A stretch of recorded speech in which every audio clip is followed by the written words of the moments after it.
This chapter overlaps with the chemistry A levels. So if you are taking A levels chemistry, then you might find some points that are going to overlap with this, with the A levels chemistry. If you're not taking that subject, it's okay, no need to worry about that. I will be going through the basics as well.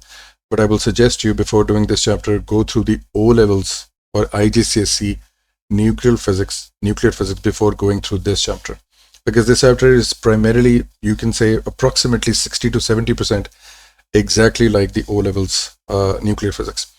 Okay, so let's go through this in terms of syllabus. So the first point says that we need to understand what is the meaning of E equals to mc square, and we need to understand the term mass defect and binding energy. I will be explaining all of this in just one go, so that's why I'm highlighting those points. The second point says that we need to understand the decay equations, and we need to be able to solve them. We need to be able to make those equations. We'll get to that later as well. This is again a part of O levels. The variation of binding energy with the nucleon numbers. This will be the highlight of this chapter. And the second highlight is understanding what is the Einstein's famous E equals to mc square equation.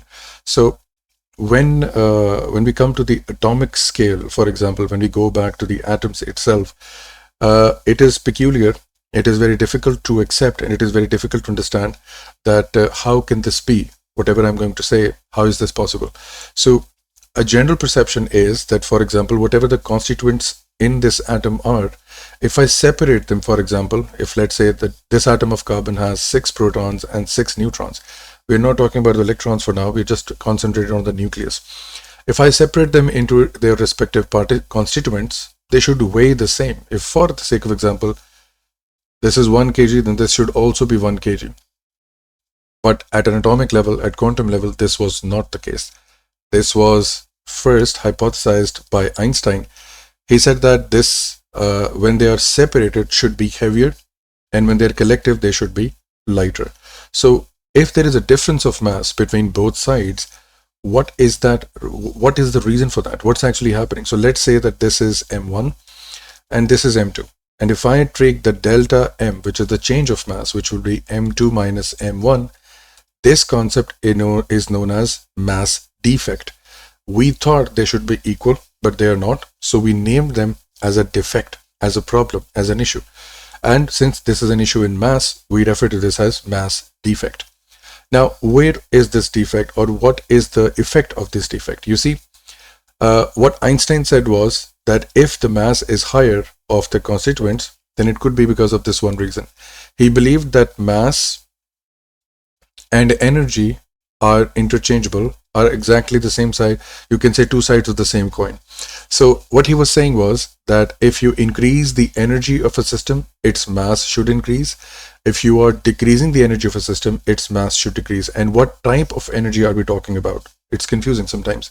We're talking about kinetic energy, we're talking about gravitational potential energy, we're talking about chemical potential energy, we're talking about all types of energies existing in a system, be that even electric potential between the positive and negative charges inside an atom. So mass and energy are interchangeable. So he said that energy is proportional to mass. If the mass of this part is higher, that means it is at a higher energy state. Now, how can this be? So what has happened? If in chemistry you go back, you see that ionization is a process in which you have to remove an electron by providing energy, by providing thermal energy. If you keep on providing that energy, all the electrons are stripped off, you're only left with the nucleus. What happens then? You keep on providing energy, and adding more energy to the system. There will come a time when this nucleus will break apart into its constituents.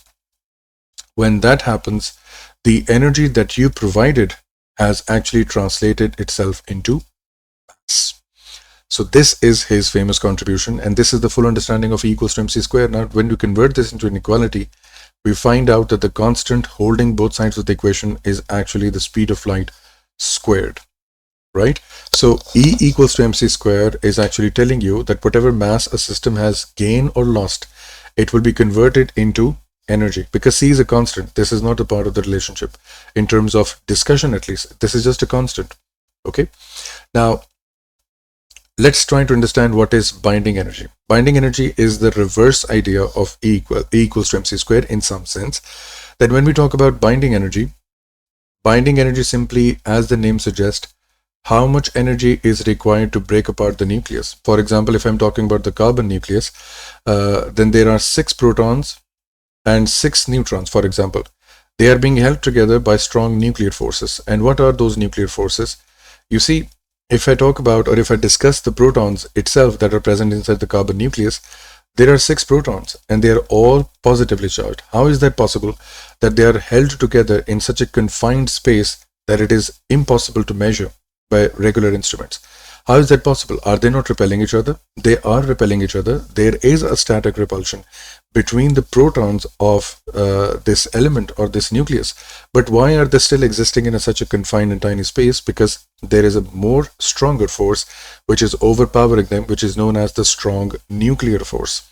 Now, if you want to overcome that force, if you want to make sure that these constituents can be separated from each other, you need to provide energy from an external source. And that energy that is provided to break apart a nucleus so that its constituents can move an infinite distance away from the nucleus itself. Basically, when we say infinite distance, it only tells us that there is no chance that they're going to get gathered together. They will not be coming together again. They have separated so much that they are now actually a separate entity. So they are separated to infinite distances. That is known as binding energy. Whatever was keeping them together, whatever were binding together, if we provide that energy, they will break apart. So binding energy actually tells you about the stability of an atom as well. We'll get to that later. So what have we covered so now? We've covered mass defect, we've covered binding energy, we understand what is E equals to mc square. We will use E is equal to mc square for mathematical calculations. I will solve a question in front of you. Now let's look at a few ideas. Okay, so point number 2 is about decay equations. You should go back and check out the video of O-levels decay equations. I'm going to discuss E equals to mc square a bit more. You see, when you go back to the data booklet of P4 in your A2, you will see that he has mentioned that there is the rest mass of proton and this is the rest mass of electron.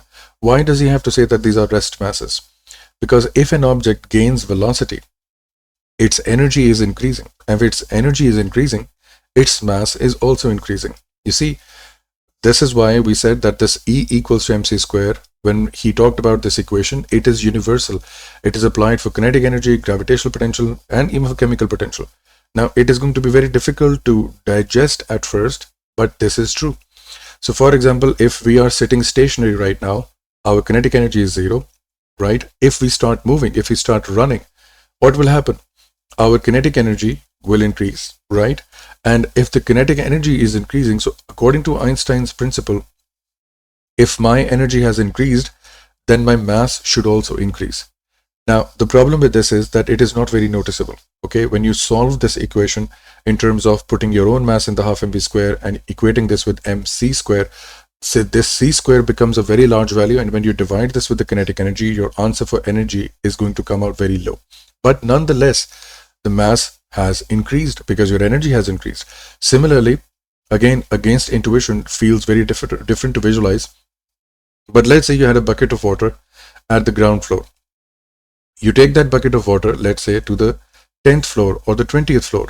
What has happened now? The gravitational potential energy of that bucket of water has increased. And that gravitational potential energy, since it has increased in this total mass, the mass of the system would appear to be greater. It is not measurable because the answer generally comes out to 10 raised to power minus 20 kg. But nonetheless, it is still there. But minus 20 kg, or this factor, is very important at an atomic level, at quantum level. You see, in daily life, you might not even be able to feel this. But notice the masses of the protons, electrons, and the atomic mass unit. They are minus 27. They are even smaller than this value. So at a quantum realm, or at least at a quantum level, these values are important. They are going to be significant. So we can't ignore them. Now, what is the unified atomic mass unit? Please notice that when we go to the atom itself, we count the number of protons and neutrons. We count protons and neutrons, and we find that there are 12. For the sake of this example, carbon. Then we measure the mass of the atom itself. When we do that, we divide that mass with the number of nucleons inside the nucleus. And we find the number of 1.66 into 10 raised to power minus 27 kg. This atomic mass unit, or unified atomic mass unit, is same for all elements in the periodic table. So when you're going to talk about an atom itself, or the nucleus itself, which is in its nuclear form, You will take its mass or constituents mass to be this. For example, if you talk about lithium, let's say lithium is 3, has atomic mass of 3. So if you wanted to find the mass of this atom, then you'll multiply 3 with 1.66 into 10 raised to power minus 27 to find out the mass of lithium. Lithium's atom, by the way. We know that sodium is 23, right? Sodium is 2311, probably. I might be wrong about this. So how do you find the mass of the sodium atom? You multiply this with 23 because this number is representative of protons and neutrons. So what to develop from this? If it is an atom, you will take this as its mass for everyone. You see, protons and neutrons inside the nucleus, according to this idea, have the same mass, which is 1.66 minus 27. But if you come out of the nucleus, if your binding energy has been provided to you and you are out of the nucleus, you are separated from each other, this time the mass observed is a bit higher. It's 1.67. When it was inside the nucleus, it was 1.66. When it's outside, it is 1.67. So most definitely the energy provided to the nucleus to separate these nucleons has shown up as an increased mass. So I will show you a question to you as well regarding this idea. Okay, so we understand that E is equal to mc square is not only just an equation for atomic level, this is for daily life as well. But in daily life, you won't see the difference as much. All right, so decay equations, I'm going to go through a few of them and a few things that you should remember. We know that alpha particle is 4, 2, beta is 0, minus 1, gamma is 0, 0. Beta is like an electron, neutron is 1, 0, proton is 1, 1, right? So we must be familiar with them. And let's say if an element is undergoing alpha decay, then let's talk about the uranium-235 92. If it decays with alpha, some new element will be formed. Element is generally given to you, and an alpha particle will be formed. So charge is conserved, nucleons are conserved, which means that protons and neutrons before and after reaction will be the same. So from 235, I will subtract 4 so that this answer will come. This will be 231. And this will, from 92, 2 were taken away by alpha, so the remaining are 90. You should be able to do this mathematical calculations as they are going to be considered as very basics of this chapter.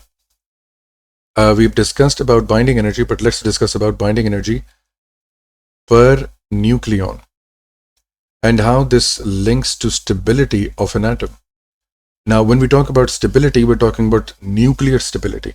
Whether this element, the question that we're asking is whether this element will undergo fusion or fission reaction. Will it undergo those two reactions or not? If it readily undergoes those reactions, that means they are unstable. If it does not want to go through those reactions, then it is unstable, then it is more stable. And how to predict this from a graph, we will get to that later.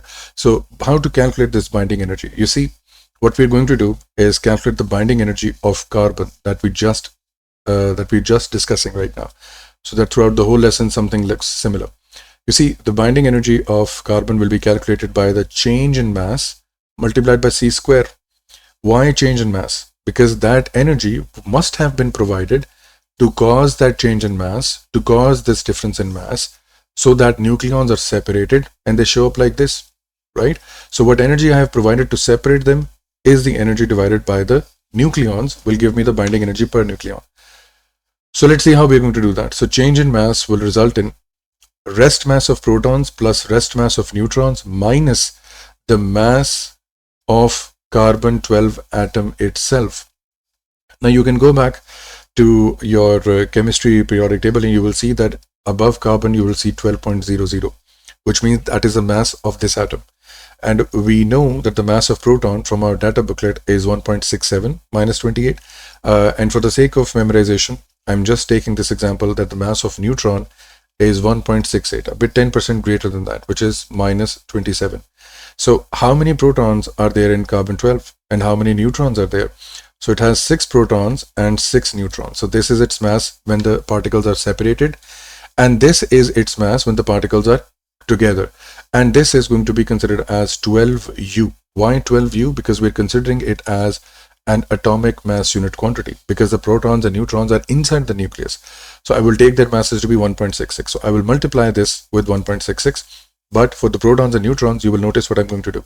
So 6 protons multiplied by their individual mass, which was 1.67 into 10 to the minus 27, plus 6 neutrons which have a mass of 1.68. So 1.68 into 10 raised to the power minus 27, bracket close. This is when they are separated. So I'm going to write down when they were separated. And then subtracted with the value when they were together inside the carbon nucleus. So they were 12 multiplied by 1.66 into 10 raised to the power minus 27. This is the atomic mass unit, AMU. Now you can pause the video, attempt this and calculate this value. Let's see what you get. So the value that I'm getting is 1.8 into 10 raised to the power minus 28 kilograms of difference. There is going to be mass difference. So if we were considering the example over here, this is 1.8 into 10 raised to the power minus 28 kg heavier than when they were inside the nucleus. And why they are heavier? Because we provided energy to break them apart. That energy has shown up as mass. Now let's find out the energy of this changing mass. How much energy has it released in the process or was required in the process? So change in mass, which was 1.8 into 10 raised to the power minus 28 into c square, which is 10 to 3 into 10 raised to the power 8 square. Again, remember, we are using E equals to mc square equation because this equation tells us that mass and energy are interchangeable. They are conserved in a nuclear reaction. Please don't forget, if you're trying to do this on the calculator, don't forget the square. Try this equation and see what answer you get. This should be your answer. And for the sake of understanding, since this is a very small number, you may remember that from quantum physics, we developed a new unit for energy, which was electron volts, that 1.6 into 10 raised to the power minus 19 joules will be considered as 1 electron volt. So if I divide this with this number, which is 1.6 into 10 raised to the power minus 19 joules per electron volt, we will find energy represented in electron volts, which will be easy to deal with. So this comes out as 101 into 10 raised to the power 6 electron volts, which will be referred as 101 mega electron volts. Mega because of this 10 power 6. Okay. Now this is the total energy required so that 6 protons and 6 neutrons can be broken apart from this carbon nucleus. If I want to find out the energy per nucleon, which would mean that how much energy is required for one single either proton or either neutron to get separated. So how many nucleons are there? There are 6 protons or 6 neutrons, so 12 members are there inside this nucleus. I want to separate them and I want to find out what is the energy requirement of each one of them. So the average requirement will be 101 divided by 12. That is 8.42. This is 8.42 mega electron volts per nucleon. So every single member inside this nucleus would require 8.42 mega electron volts to be separated on the outside and to come outside of the nucleus. So I hope you understand this.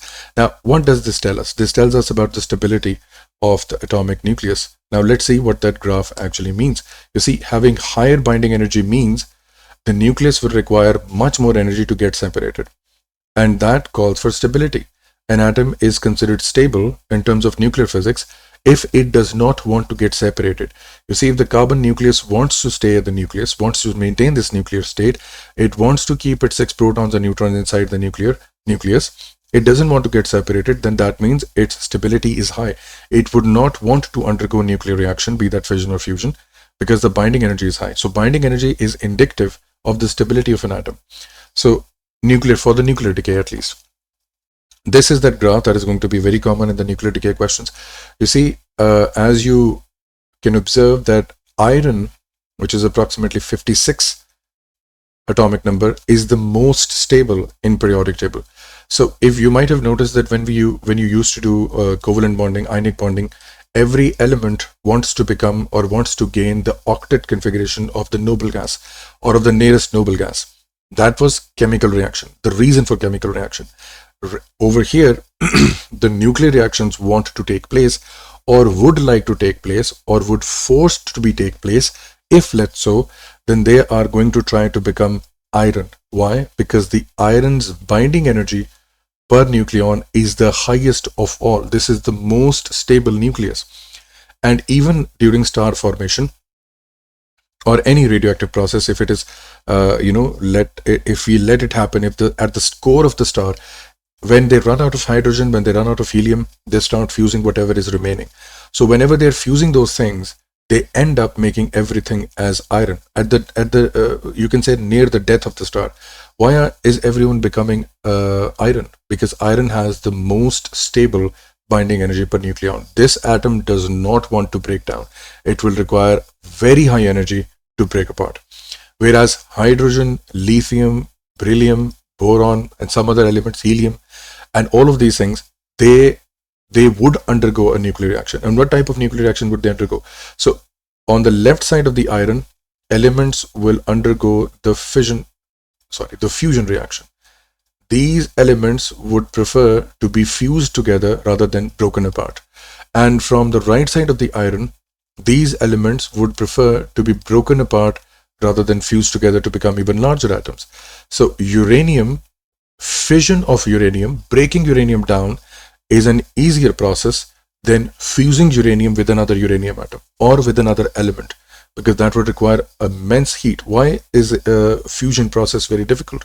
You see, the overall charge on a nucleus of an atom is positive because of the presence of protons. The neutrons are not charged.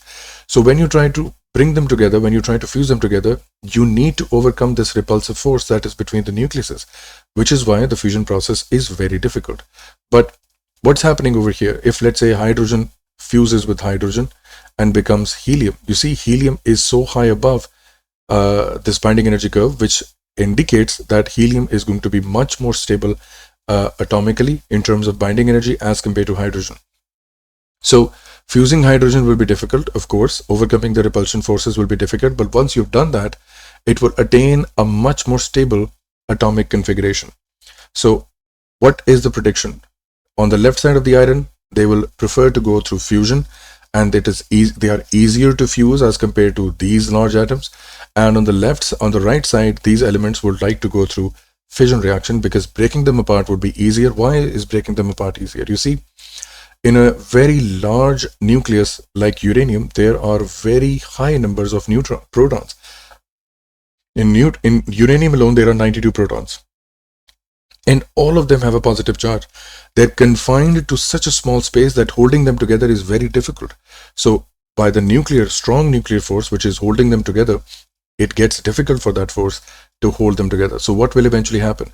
Even the slightest disturbance in this balance of nuclear force and the repulsion between the positive charges, if it is disturbed, this atom will break apart. That's why breaking down uranium is a bit easier. It doesn't mean that it is very easy. It just means that in terms of, or on the scale of the atomic level, this is an easier process than fusing hydrogen to make helium, right? So this graph actually is going to be asked in the questions as well. Okay, let's move on to the questions. Questions are very simple and very easy to handle. In the first question, he says, complete the equation shown above. So you have to go through the charge conservation. You see 235 plus 1. On the left side of the arrow, we have 236. And on the right side, we have 95 picked from there, plus 139 and plus 2 neutrons. So when you'll add left hand side to the right hand side, you'll realize that there will be a negative charge. Or if you want to make an equation, you can go towards this side as 236 plus 1. Sorry, 236 has already considered that plus 1. So 236 equals to 95 plus 139 plus 2 plus x. You'll find that x comes out as -7, which means that these are actually 7 electrons or beta particles being released in this equation. So that is how you're going to deal with this. Okay. Another check how you could have predicted whether it's electrons or whether it's beta or not. You could have added all the lower variables. Either it's going to be alpha decay, beta decay, or gamma decay. Gamma has 0, 0, no addition, no contribution. Alpha has 4, 2. So if 2 was a difference in the lower side, in an easier way, if 2 was a difference in the lower side, then most definitely this would have been an alpha particle. But you will find that there is no difference in the lower numbers, which gives me an idea that most definitely this should be a beta particle. He says, show that 1U converted is this much. What is 1U? I told you that this is the one atomic mass unit which was considered when the atom was held together, when it was in a single entity, when it was combined in a single nucleus. Then we will consider its mass to be 1.66 into 10 raised to the power minus 27. If they are separated, then protons and neutrons will be considered separately. So to find out the energy, we will use mc square, since he requires 1U, and 1U is equal to 1.66 into 10 raised to the power minus 27, 3 into 10 raised to the power 8 speed of light squared. We find out that the answer that we're going to get is 1.494 into 10 raised to the power minus 10 joules. Now we need this in electron volts, right?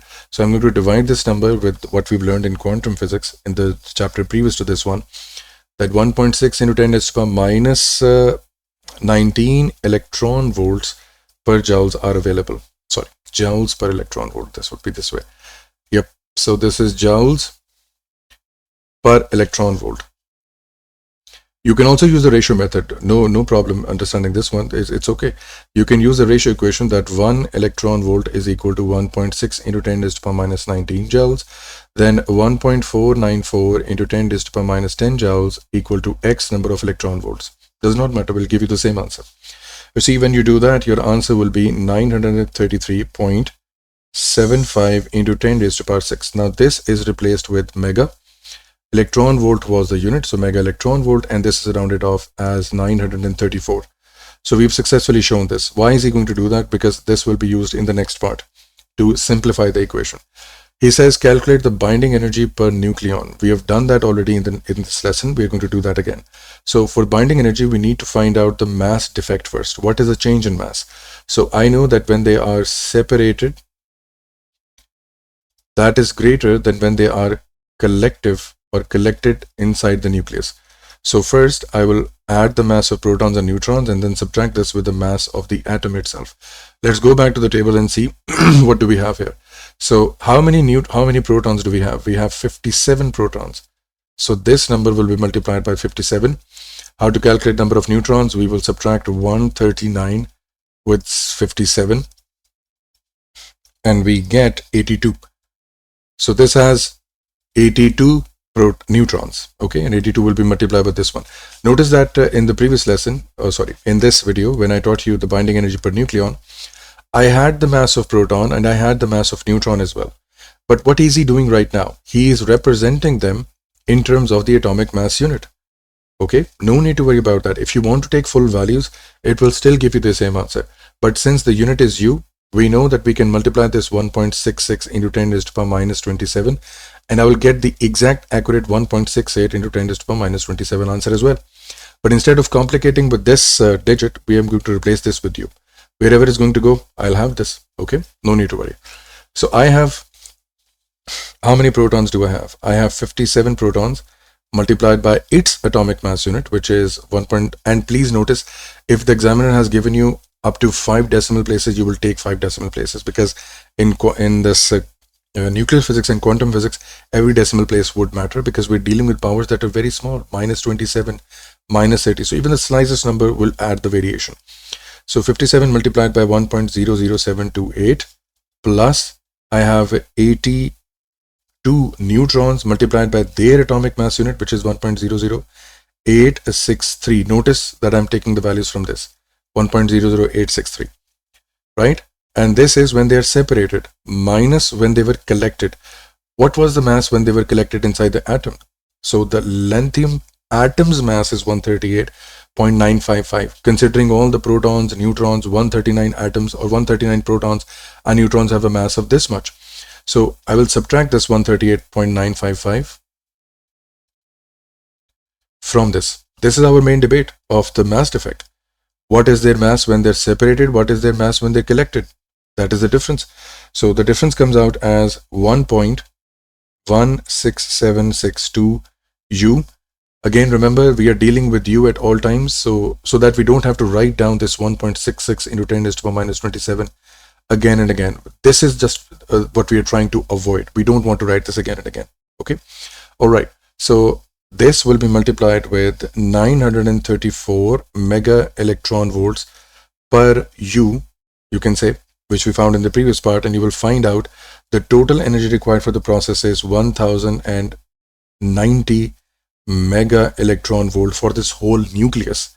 Now, since we know that there are 139 members, 139 protons and neutrons, I want to find it per nucleon, so I will divide this 1090 with 139 so that I can find out the energy consumed by each nucleon.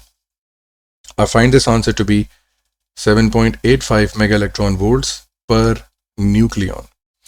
He asks me why whether the uranium's binding energy will be greater or less than your answer.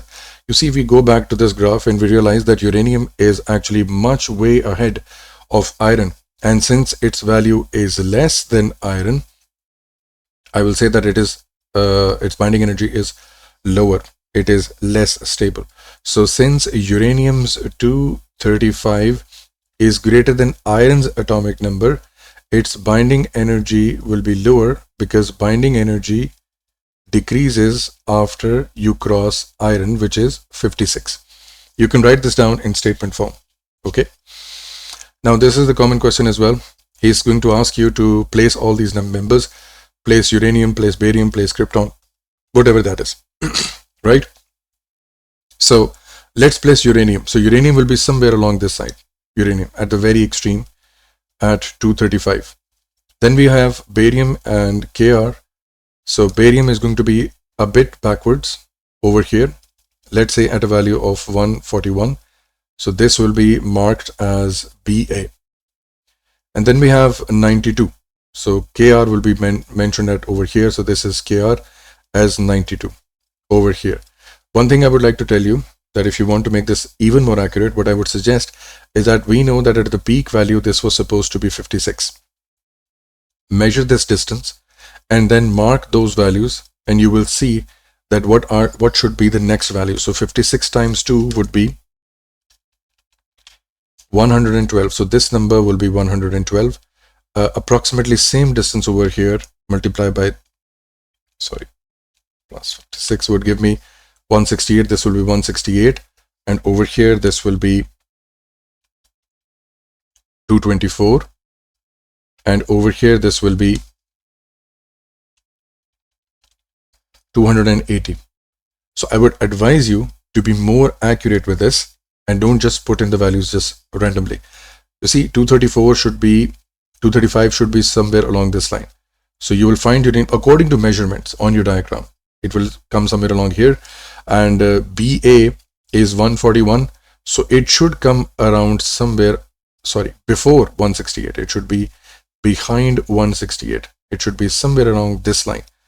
This should be the position for Ba according to measurements, and 92 will be somewhere behind 112. So it should be along this way. So this is going to be your Kr. If you use a ruler and use proper measurements, this is what your graph is going to look like, and this is why you get distinctions. And this is how you get distinction in A levels at least. I hope you understand this lesson.